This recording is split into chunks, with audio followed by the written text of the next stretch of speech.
Hey folks, well, welcome to today's video. In my area it seems like you go basically from winter right to bug season. So I don't know if you can see all these gnats around me, but it's definitely bug season. Anyway, enough of that. Today's video is about LT Wright's Overland Machete. What a beast this thing is. I've wanted a machete for quite some time actually, and just, you know, wanted to get a good quality one, and I knew that LT Wright makes good quality stuff, so I knew I wouldn't be disappointed if I got his machete. Anyway, take a look at this thing. I'm going to put all the stats, you know, specifications up. I'm either going to put them in an annotation up here, or I'll put them in the description, maybe both, and regarding how much it costs and the overall length, stuff like that. It's 1075 steel. It's got a nice sharp spine for doing ferro rod work, and I tested the edge already. I mean, I had no doubt that something coming from LT was going to be sharp and razor sharp, but with a machete like this, sometimes, you know, the angle of the grind, and just by looking at it, sometimes, you know, you're like, oh man, that's not even sharp. I didn't think that, but I'm just saying. But I tested it with shaven hair off the back of my hand, and hair was just popping off. So it's definitely sharp. The handle is a nice beefy size. It gets bigger as the handle goes towards the end, so you can get a real good secure grip. I can choke up on this grip and do some fine work up here, or I can kind of get back there and get a hold of the meat of the handle and do some chopping. So what I need to do now is go out and test it and play around with it. I wish I had some swamp grass that was a little bit taller. The swamp grass is a great resource in my area when it's dead, and, you know, I suppose even when it's alive. But anyway, it's a great resource in my area. Definitely for fires, but also for bedding material. There's very few bedding materials out there that are as comfortable as swamp grass. You get enough of it, and it's awesome. It's good insulation for your shelter, just all sorts of stuff. So anyway, what I want to do is go chop something down.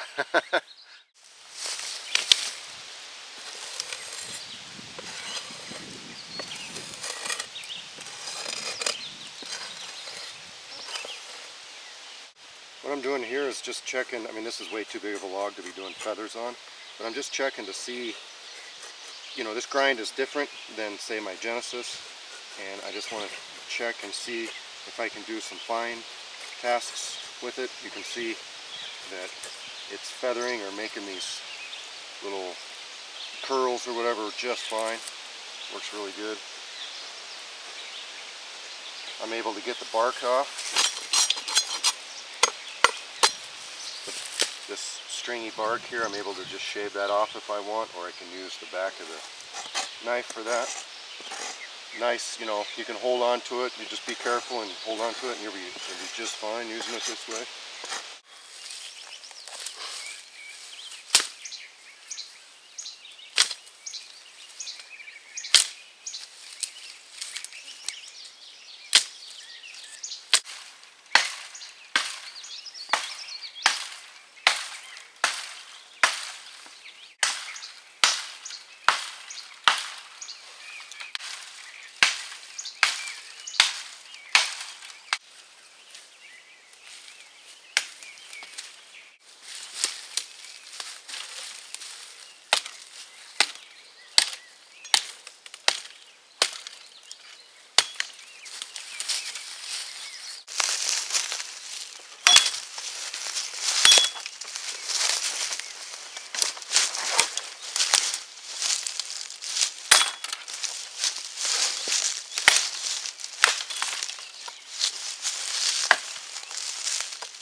Wow, that dead piece of wood, they don't call that ironwood for nothing. But the machete chewed through it. Was playing a little Indiana Jones there. Everybody loves to play Indiana Jones, right? Alright, well, I mean, it's definitely going to chop. I used it on some, like I said, some dead wood that probably I wouldn't normally do something like that, just because, unless I absolutely needed to. It's really tough to chop that dead wood like that. I mean, this, you really need some green wood is what I need to practice on. And I want to make a walking stick, I think, today. So once again, I'm on my own property. Doesn't matter what I cut down. I want to expand my pasture anyway, so cutting this little stuff down is just fine. I don't want one of these pieces of ironwood though. I see a nice aspen right there actually. That's the one I'm going to harvest right there.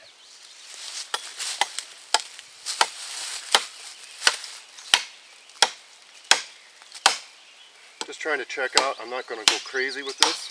I'm checking out how it chops. I'm just feeling this knife out. I don't need to go like this every single time, you know. Sure, I can get some leverage behind it, but sometimes I prefer to go a little easier. So just little chops like this, just kind of checking it out. I don't want to go nuts on a knife. Maybe this, I mean, I love LT Wright knives. Maybe this handle isn't right for me. I don't know. I'm not going to go just ape on it right off the bat. So I'm just going to work my way up to those big chops, you know. So you can see I'm holding the handle back here. I don't have any hot spots, and it's definitely warm out, so my hands are sweaty, and I'm not having a problem with the grip slipping at all. Just going slow, checking it out, like I said.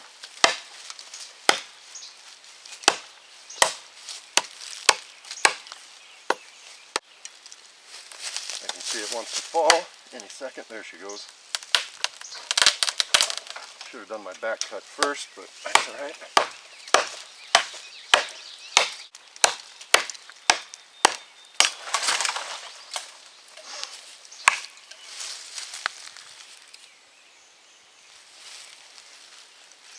That was fun.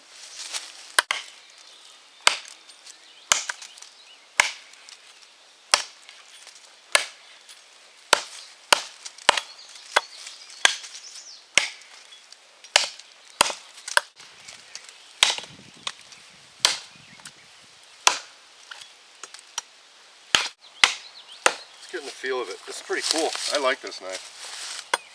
Like I said, I wanted a machete just to play with, and I wanted a good quality one, and LT has not disappointed.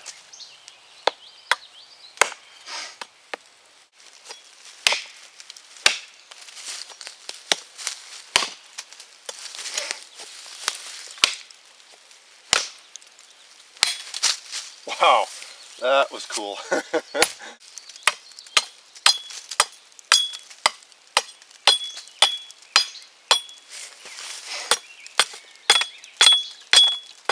Look at how that's peeling that bark. That's pretty cool.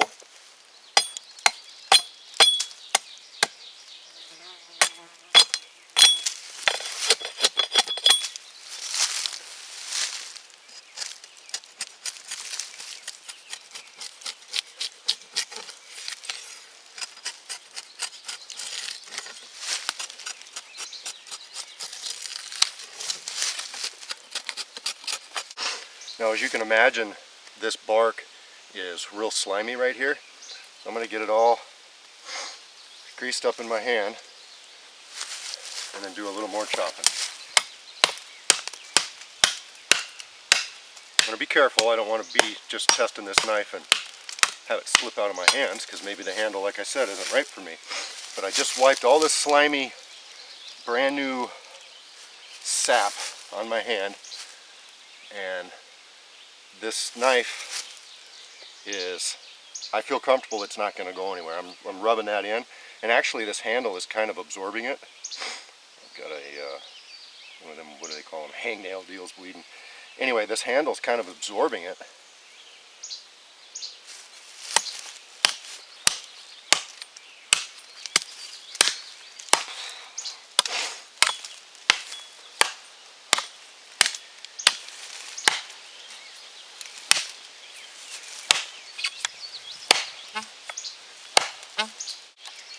Once again, just kind of playing with that underhanded stroke right there. What I'm trying to do is I'm trying to slice down from the top and also slice up from the bottom there. It's kind of a hard angle to do, so what I do normally is just cut straight in.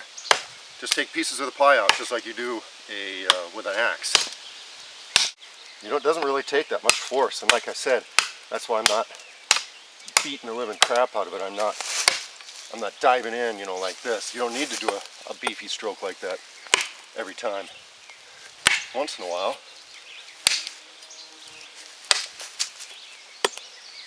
I mean, you're cutting a tree down with a machete. It's okay if you take a couple of times, you know.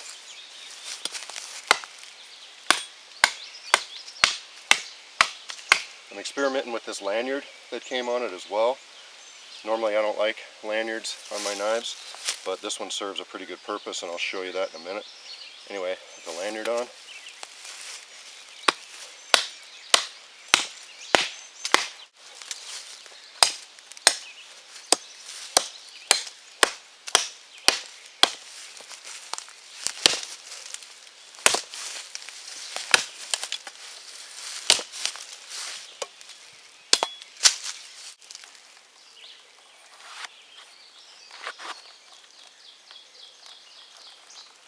See that little attachment right there? That's pretty cool. Wow. Not much effort at all required on those.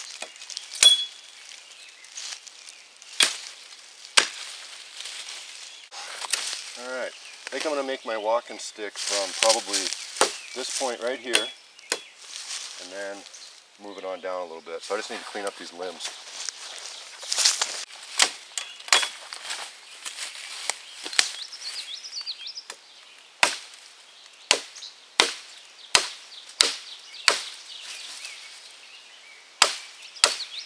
Being careful, I don't want to come back like this. That's why I'm going to go real easy.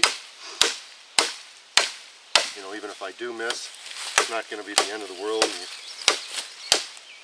just going to try to take it easy. Already starting to break.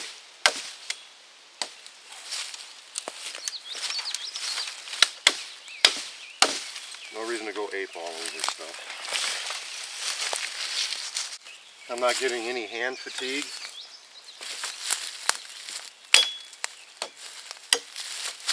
It's working out really good.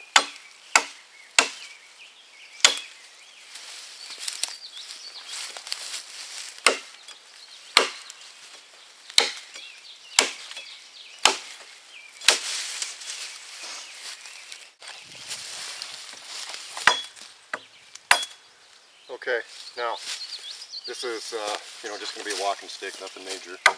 But you know, someone might ask the question, well, do you really need a machete in your area, or do I need a machete in my area?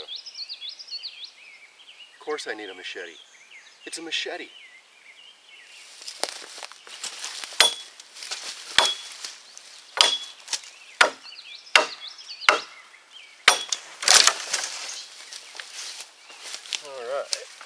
Get it back up here on my workbench, and let's see, I think I only need it about this tall. So once again, I'm not going to go all ape on this thing. I'm just going to kind of find my rhythm.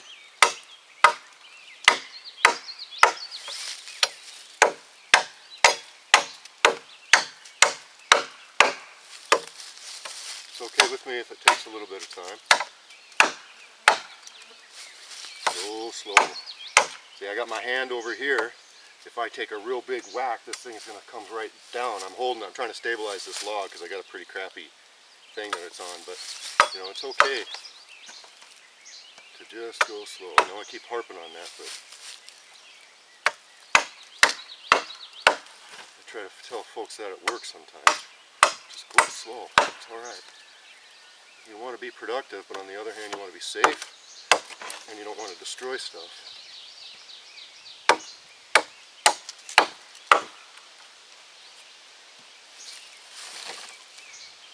My stand leaves a lot to be desired. Just like that.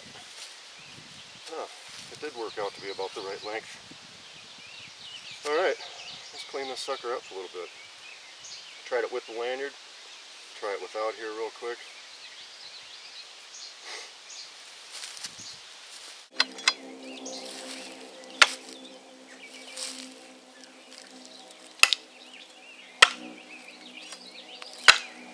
Alright, now this is where I'm going to go ape on it. And I'm going to be careful when I do this downward stroke. It's going to be very easy for me to sit back right here and hit it and come back like this. I'm going to try and get my leg out of the way and come straight down on it. Maybe I won't go ape, but seeing my hands up here in the way, that worries me, so I'm going to just take back what I said and still go slow. Turn it over, work on it up here a little bit. I've already got it half through at least.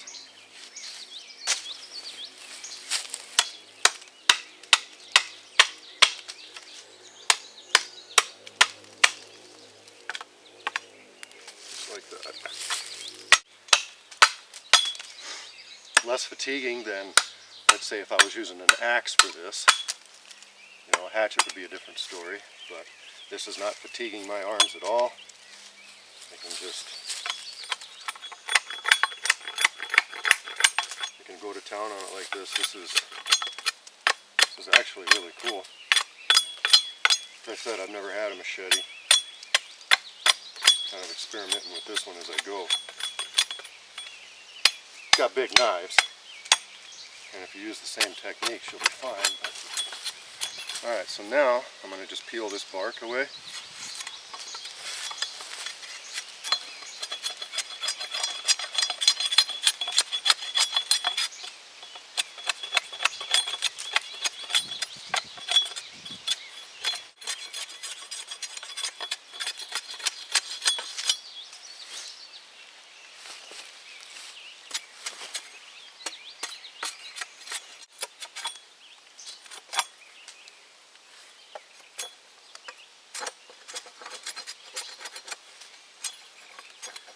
One kind of cool thing about these machetes too is you get that ringing sound from it. It's kind of neat. See, now I didn't even notice it, and I forgot to say anything, but I've choked up on the handle, you know, and it's got a nice finger groove right here, a nice stop, a positive stop for my hand.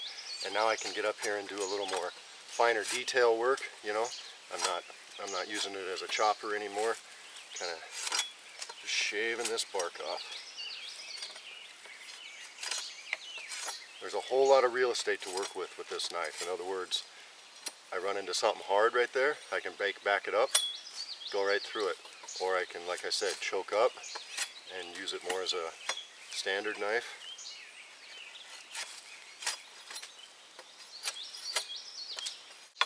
Once again, I gotta be careful. This sapling is full of that wet sap, and it's slippery. So I'm just gonna look at how that's just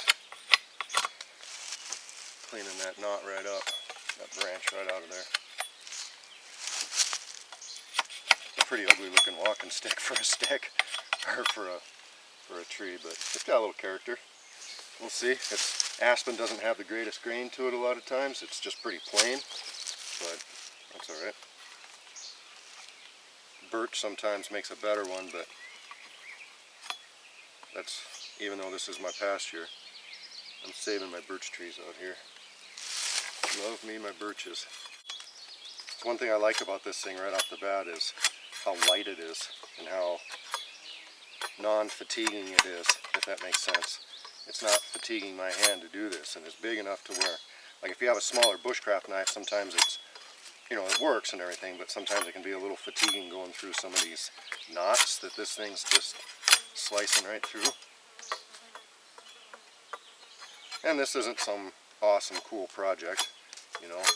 I'm not building a stadium or doing anything crazy, but these little tasks like this let you figure out your knife.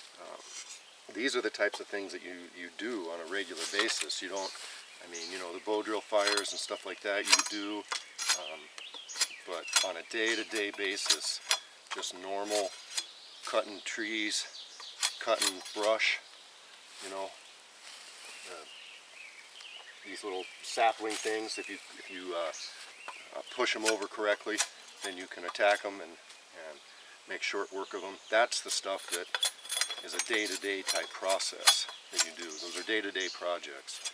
In other words, the other ones are fun, and they're fun to watch, but this is going to let you, even something as mundane as this is going to let you know how this knife is going to perform. Alright, well, we got her pretty well skinned out. I might take a saw to this end. Actually, let's carve a little point here. Try to get it up here.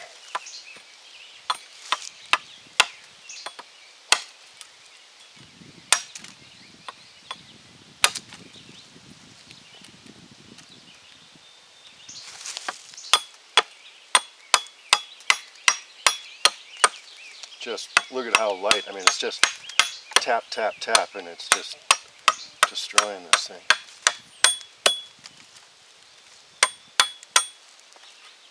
Let's shave this down a little bit, just like that. Nice thin blade on this, so you don't take more material off than what you want to. In other words, sometimes if the spine of your knife or your chopper is real thick, you can't get fine little shavings like that. See that?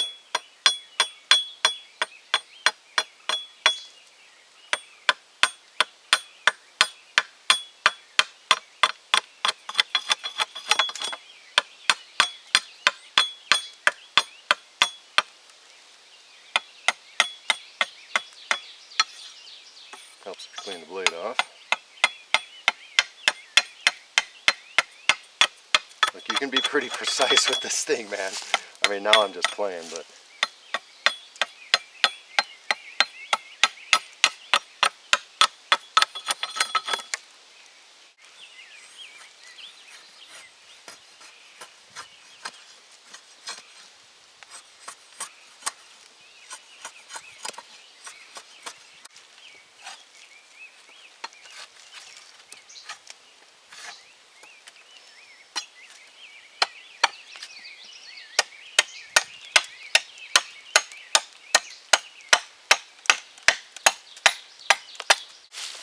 alright, now I'm going to experiment with a little feather sticking here.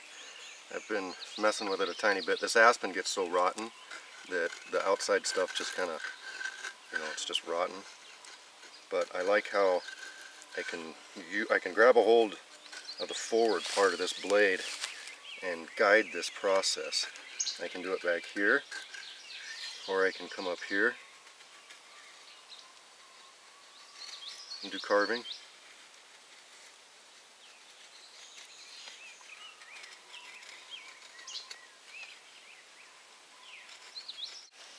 Alright folks, well I hope you like this video. This thing is a solid deal here. I really like this machete. This is, once again, like I said, I probably already have the specs in the video right now by this time, but this thing is pretty sweet. The shape of the blade lends itself right here, this little bit of belly, to focusing your chopping force, okay, right there at the end. It's not just a, long straight piece of steel. It's got a focal point, is basically the only way I can say it, and I like that. It's got a nice tip if I need to dig into something. A lot of you guys are subscribers to Joe Mobley's Feral Woodcraft. He did a bow drill with his, but this point would lend itself real well to that, or doing any other type of project where you need a point on your knife, which they're quite common. I mean, you use that type of thing a lot. Anyway, the handle is really comfortable. I've been using this quite a bit, and there's the sun. My hand is not red in any spots. I've got a blister there from, I was doing that flint and steel striking last night with that titanium striker, and I smacked myself with or I got my hand pinched when I was breaking off a piece of flint. But anyway, no hot spots at all on my hands, so gotta love that for sure.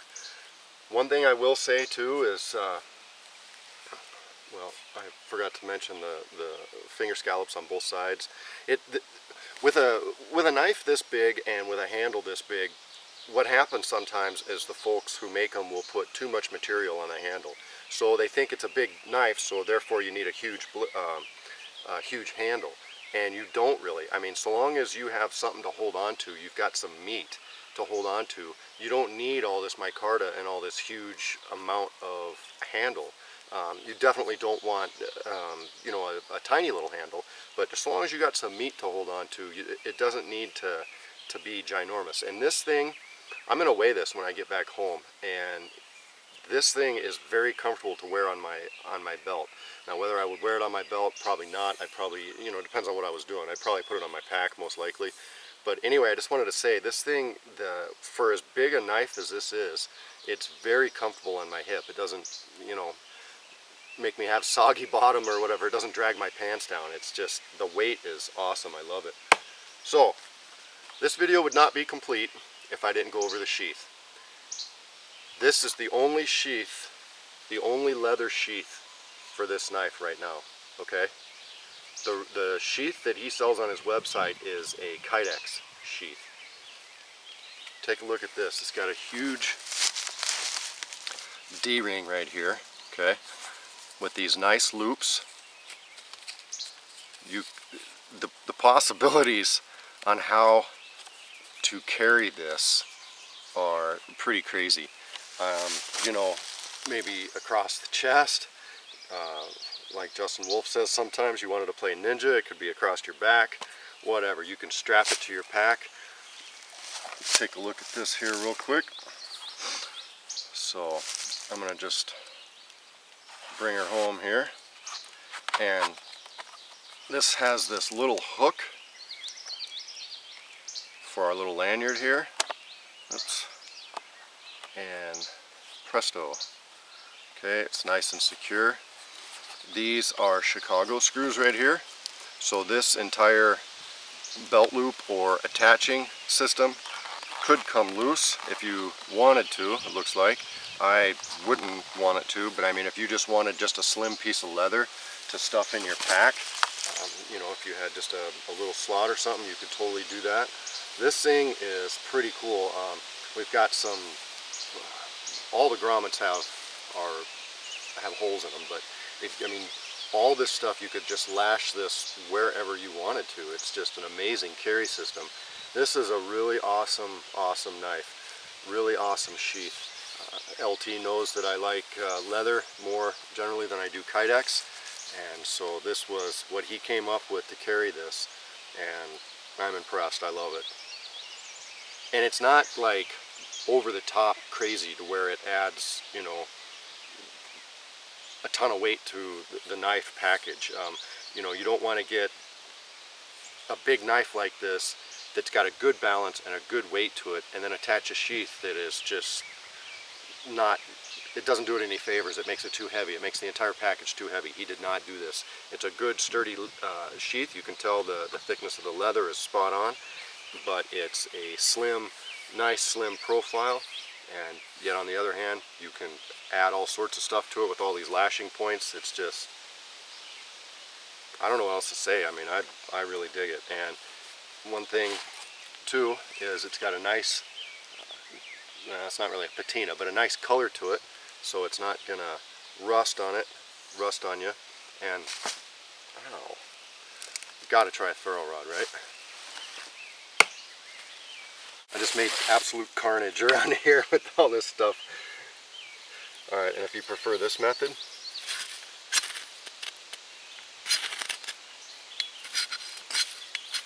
oops, I went right through it. I didn't even try to strike it and it struck.